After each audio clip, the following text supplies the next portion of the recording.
The king enters his city amidst a roar of praise, but his heart is heavy with the weight of the mission.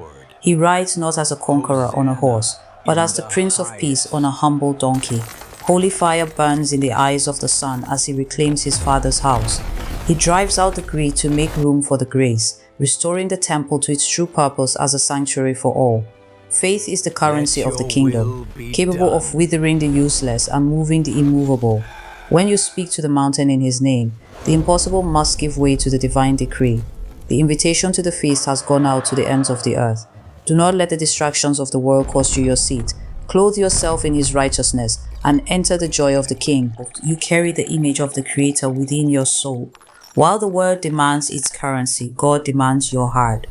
Give to the world what is passing, but give to the Father what is eternal. True holiness is not found in the length of a robe or the volume of a prayer. The King wants against the whitewashed life that hides a dead heart. Let your inner reality match your outer light. The Savior weeps for a city that refuses his protection. He longs to gather the broken under the shadow of his wings, proving that his judgment is always birthed from a heart of deep longing love. The world will shake and the nations will tremble as the birth pains of a new age begin. Do not be alarmed by the chaos. These are the signs that your redemption is drawing closer with every hour. Look up, for the King returns in power and great glory. Every eye will see him as he shatters the darkness with his light. Be ready, for the Son of Man comes at a moment you do not expect.